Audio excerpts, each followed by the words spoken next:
Hey, hey, hey. Welcome back, everybody, to Beyond Tool Belt.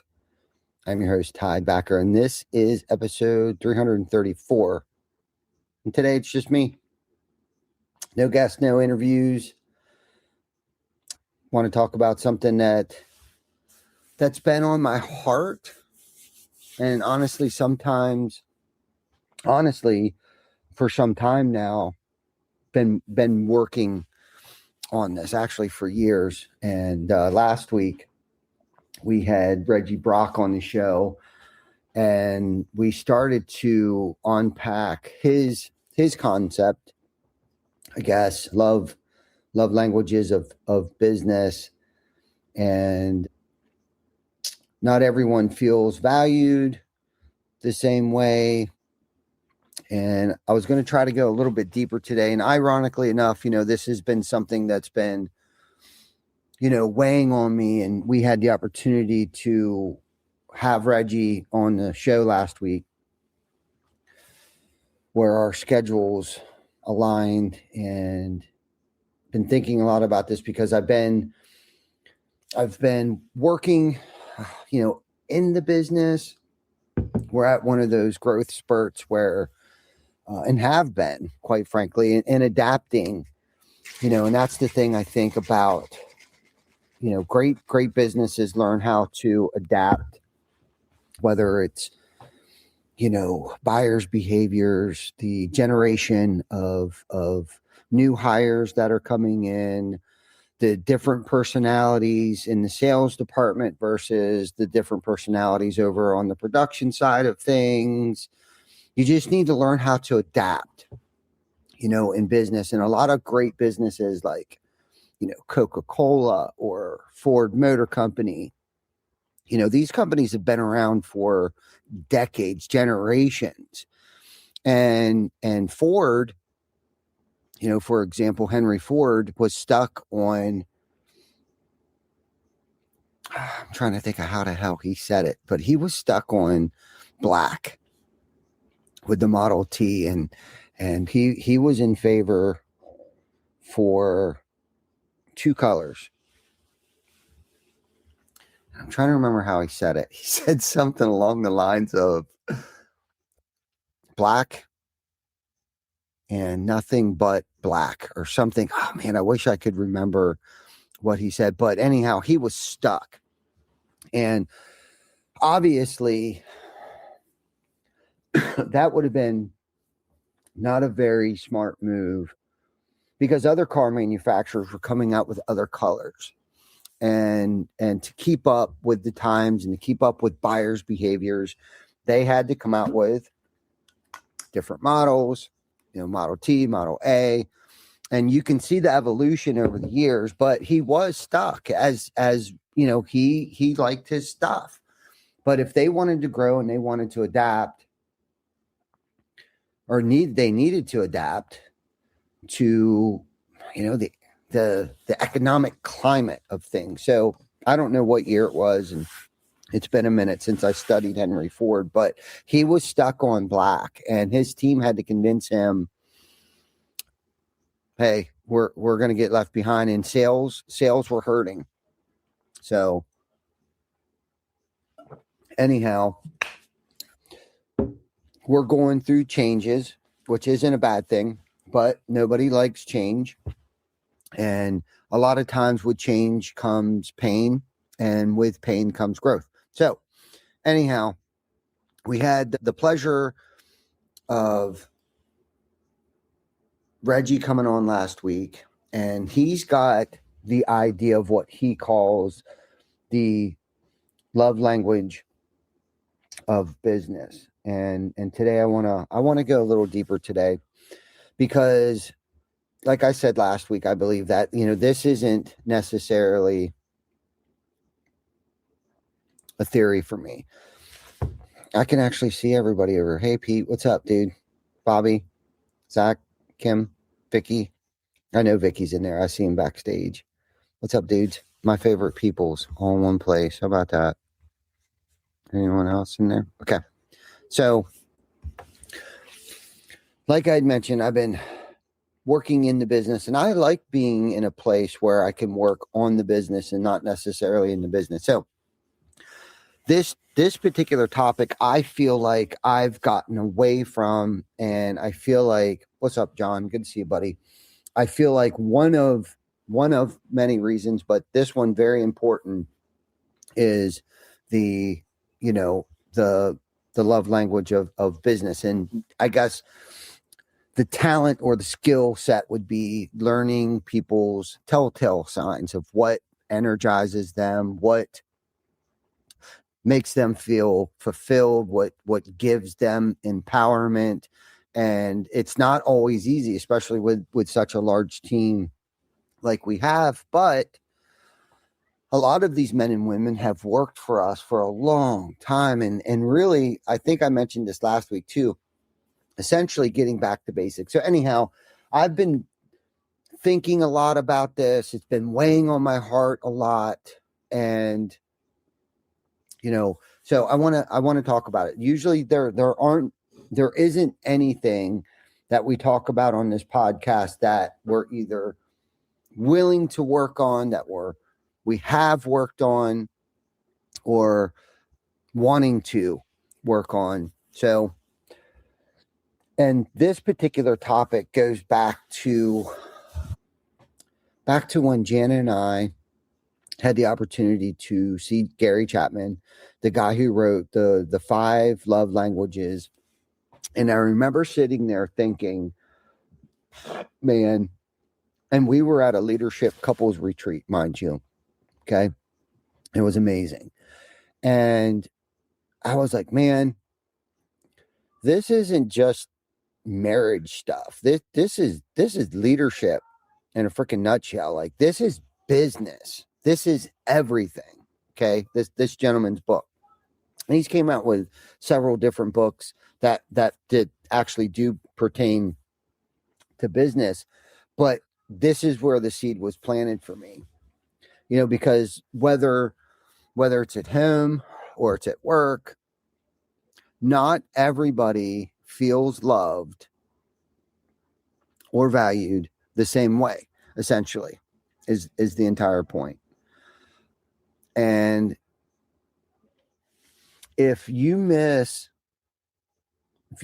this, okay, you're going to miss opportunities with your people and your family. So I'm going to try to break it down the best way that I understand it today. And again, as things evolve, evolution takes place, I grow because I'm continuously trying like hell. We were just talking earlier, and I'm just going to forewarn everybody that we are probably going to do another Fearless 44. And anybody out in here wants to participate, by all means, please join us. And I'm pretty sure we're going to start it Tuesday. Jana, myself, Johnny, Vic, we were talking about it. And I think what we want to try to do this time, not to get too far off topic here, is start a accountability group support chat. So none of us forget to do something, so it doesn't last 6 freaking months. Because technically about 6 months ago is when we started the last one. And I just kind of feel like there's certain things that I'm slacking on already. And I overheard Johnny talking to Jana yesterday that he feels like, we do so good. It's almost like institutionalized. Like, as long as I'm within the institute, I am the best student, right? But then left to my own devices and left to my own, wanderings, I tend to wander off the path. And physically, mentally, and spiritually, not that I've fallen off the rails completely, but I'm not working out 2 hours, and I'm missing like that just one more rep, that one more minute, that one more try, that fire, that gumption, and that grit, that fire, and coming up to, the second half of the season right now, because already damn near close to the end of Q2, I just want to finish out the rest of the year with a freaking bang. Next level, next growth level, And I just want to kick ass and take names. I always want to kick ass and take names. Plus, I'm going to be freaking 50 years old this year. So, and my goal, one of my goals was to be in the best shape of my life. So, anyhow, getting back to the topic here. So anyhow, I want to break this down. Okay. In my marriage, with Jana, her love language is, I would say, there's a couple, I think, but I'm gonna do the acts of service. Okay. So for me early on, I thought I was doing the right things. I would say I love you, and we go into this. No, I love you more. I love you most. And I think that is like both that affirmation, I think, is we can have multiple love languages, right?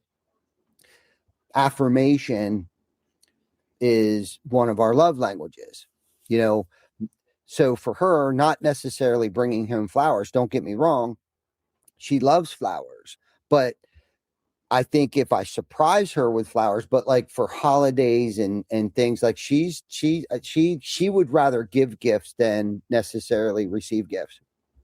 But what I think really hits her is like me doing the dishes after I cooked, helping around the house, taking something off her plate. That's when I believe she feels it. Okay.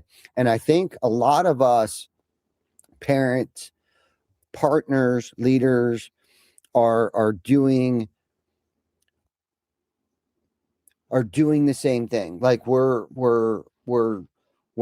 showing people affection that we like. Okay.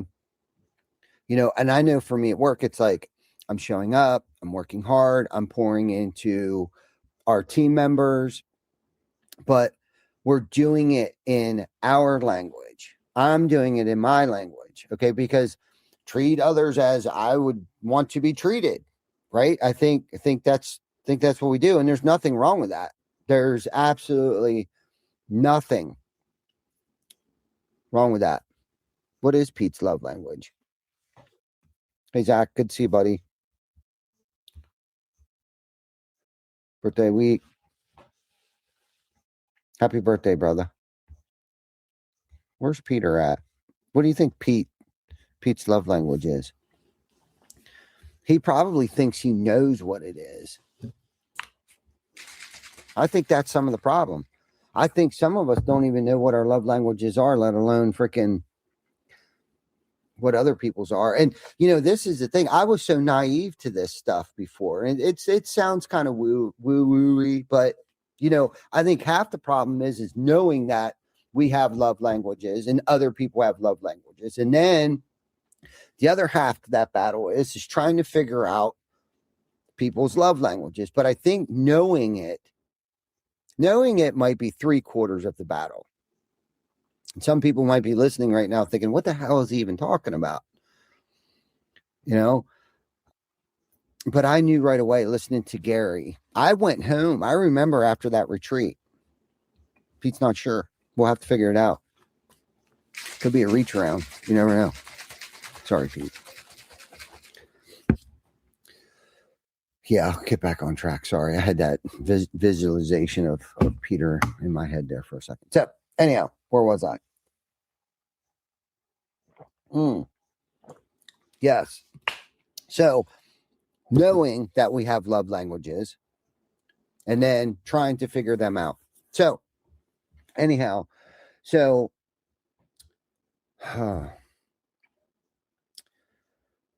treating others as we would want to be treated. So, that's not always the case. That's not always their love language. What might be my love language may not be their love language. So then we sit back and we wonder, why don't they feel appreciated? Why are they being disengaged? Why does it feel like I'm giving everything and it's not landing? Okay, here's the truth. Just because I feel like I'm giving value doesn't necessarily mean they're receiving it. That's a tough pill to swallow. And I remember I showing up, I'm killing myself. And it's like, why are they not picking up what I'm putting down? But it's real. Okay. So what are the love languages of business? The only way that I feel like I can break this down the simplest way into, I don't know, a few key points that I've seen over the years. Some people simply just want clarity.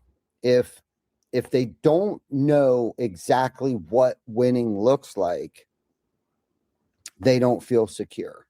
They don't feel valued. They feel lost. Okay.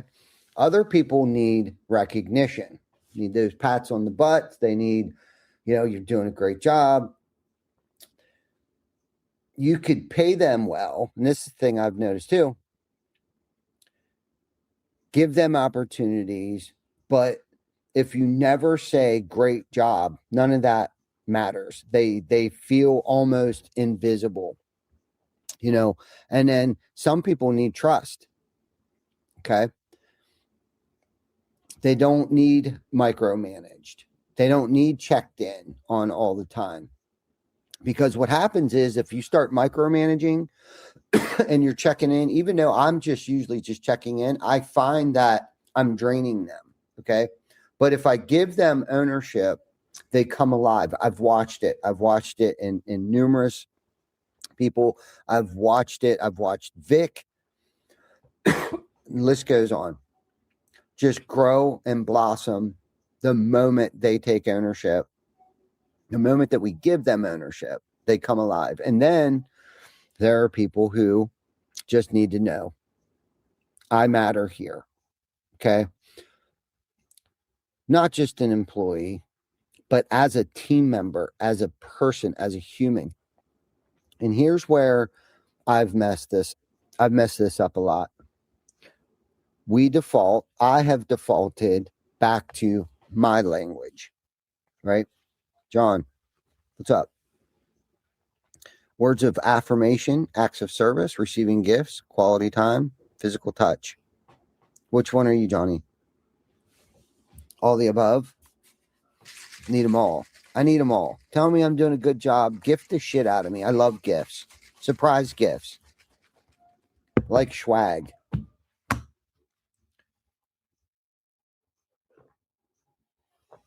Brad Whitlock, what's up, dude?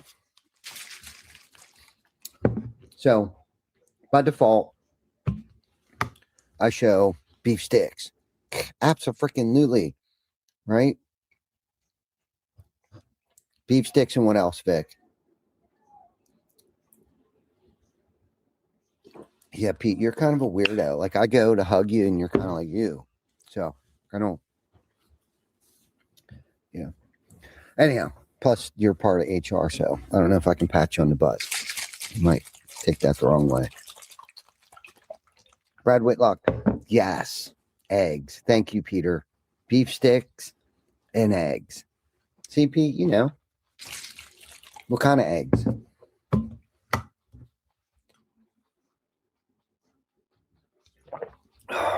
Physical touch. Yeah. Pickled. That's right. God, I love you people. All right. So, anyhow, I tend to show my love languages. Sometimes it aligns with people. Sometimes it doesn't align with people, right?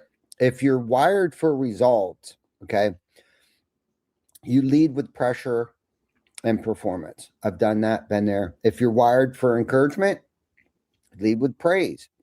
I've done that. I've done that well. I've done that poorly.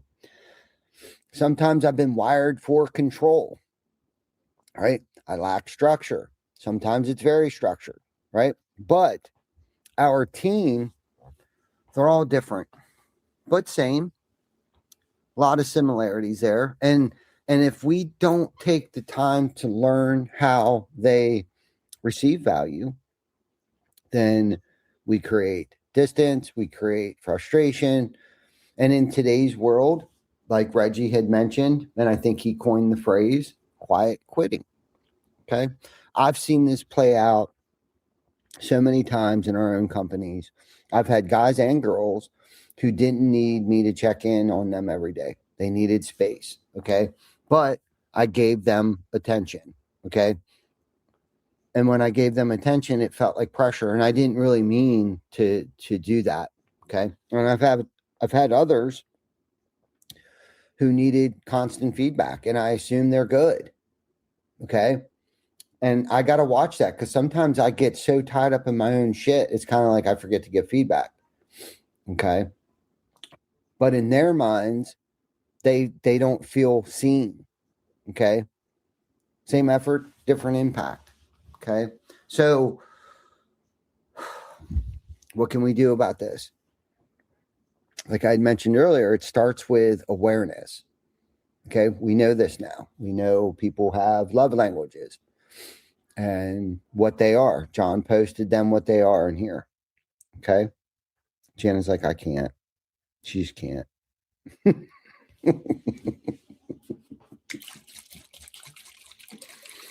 There's a lot of physical touching that happens at work. Not with men and women, but with the men. Lot of butt taps and handshakes and all that good stuff. So anyhow, getting off track again. So it begins with awareness. So you got to start by asking, I don't know, better questions, right? How does this person operate? What motivates them? What drains them? When are they at their best? Okay. And here's a simple one. And I started doing this. Okay. Watch what they complain about.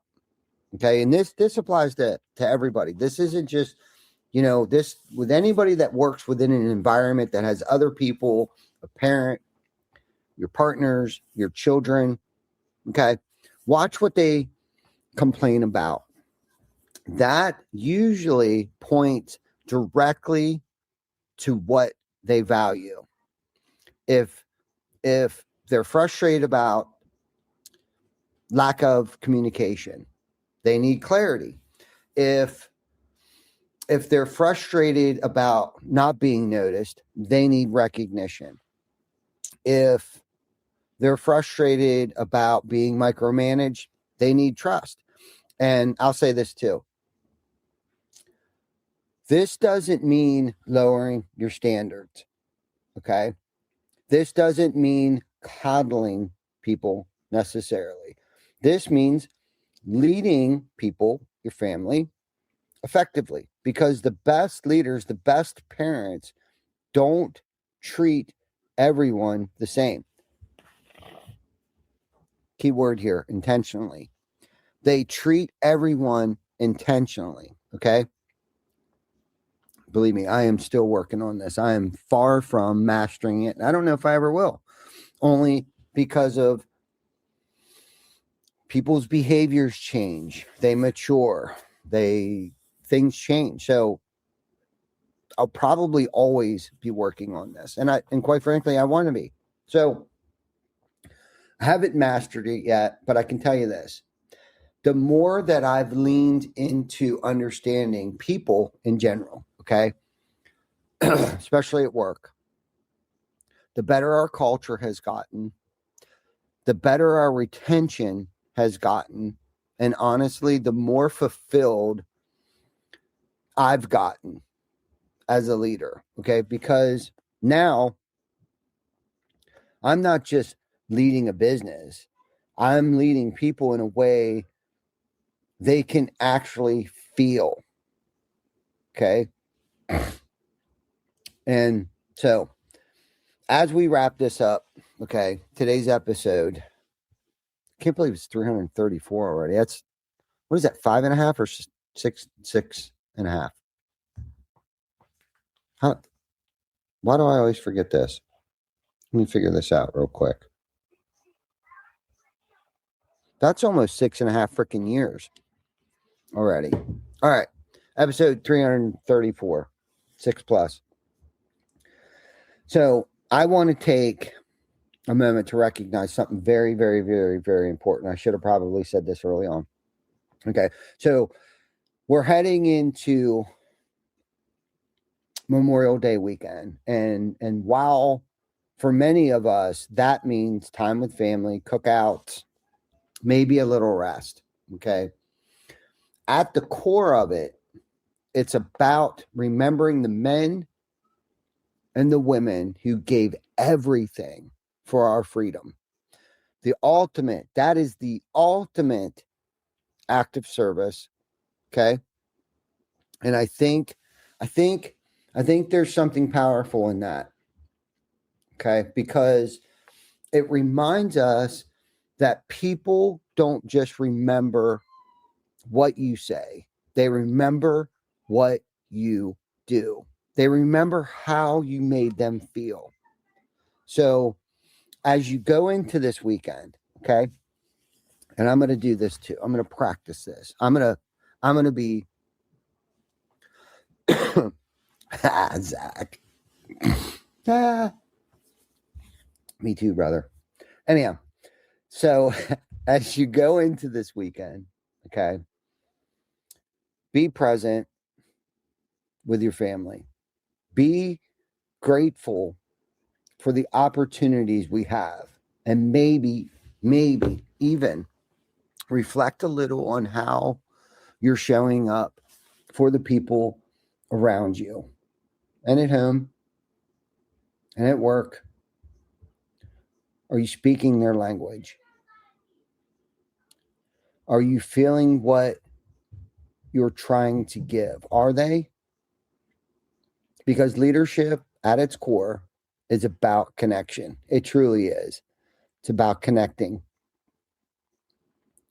and meeting them where they're at. Okay. So if this episode hit home for you, share it with someone on your team. Have a conversation about it. Start paying attention to it, because small shifts like these, okay, can make a massive, and I mean massive, difference. I appreciate you guys for being here. We'll see you next time on Behind the Tool Belt. Thanks to our sponsors, TC Backer Construction, Hook Roofing Marketing, Roofle, and Project Map It. And thank you for watching. Subscribe to our YouTube channel and follow us on Facebook. We are streaming on all major platforms. See you next week for another episode of Behind the Tool Belt.